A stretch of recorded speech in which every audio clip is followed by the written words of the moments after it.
YSR Congress party అధినాయకుడు జగన్మోహన్ రెడ్డి గారు సమైక్యాంధ్ర కోసం చేస్తున్న దీక్ష.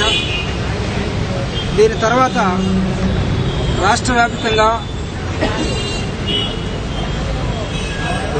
హైదరాబాదులో ఒక గొప్ప బహిరంగ సభని ఏర్పాటు చేయాలని జగన్మోహన్ రెడ్డి గారు తర్వాత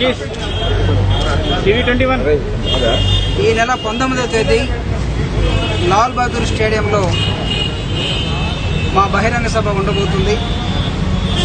దానికి పర్మిషన్ కావాలని ఒక 4 రోజుల క్రితం డీసీపీ గారిని, అదేవిధంగా డిఐజీ గారిని, ప్రసాదరావు గారిని రిక్వెస్ట్ చేయడం జరిగింది.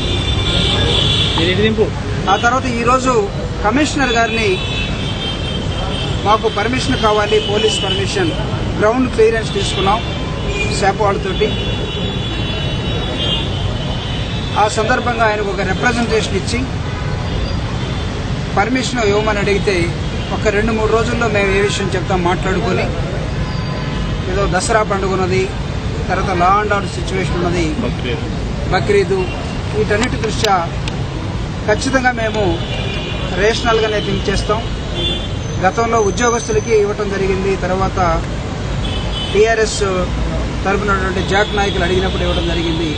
మీకు ఇవ్వకపోవటంలో పెద్ద ఇబ్బంది ఉండకపోవచ్చు, మేము దీన్ని డిస్కస్ చేసుకుని చెప్తామని చెప్పడం జరిగింది. అది త్వరగా చెప్పండి మాకు ఏ విషయం, ఎందుకంటే రాష్ట్ర వ్యాప్తంగా సమైక్యవాదులందరూ కూడా హైదరాబాద్లో బహిరంగ సభ వైఎస్ఆర్ కాంగ్రెస్ పార్టీ ఆధ్వర్యంలో, అదేవిధంగా సమైక్యాంధ్రకు కట్టుబడినటువంటి సిపి, కాబట్టి త్వరగా చెప్పమని అడగడం జరిగింది. Very shortly will let you. Srikanth, బహిరంగ సభ జరపాలన్న ఉద్దేశంతో ఈరోజు ఎమ్మెల్సీ గారు, శాసనసభ్యులుగా మేమందరం కూడా పార్టీ తరఫున 19వ తేదీ లాల్ బహదూర్ స్టేడియంలో పర్మిషన్ ఇవ్వమని చెప్పి అడగడానికి వెళ్ళడం జరిగింది. 4 రోజుల క్రితం డీజీపీ గారిని కూడా కలిశారు మా పార్టీ సభ్యులందరూ కూడా. ఈరోజు మేము కూడా రిప్రజెంటేషన్ ఇవ్వడం జరిగింది. ఎవరినో రెచ్చగొట్టాలనో ఇంకొక ఉద్దేశంతోనో ఆ బహిరంగ సభ పెట్టట్లేదు.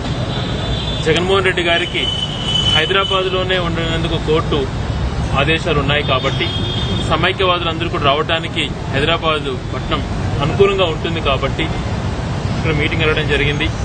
శాంతియుతంగానే మేము మీటింగ్ నిర్వహిస్తామని కూడా మేము కమిషనర్ గారికి చెప్పడం జరిగింది. ప్రొసీజర్ ప్రకారం అన్ని ఆలోచన చేసి ఖచ్చితంగా త్వరగా వాళ్ళ నిర్ణయం వెల్లడిస్తామని కూడా మాకు మాట్లాడారు.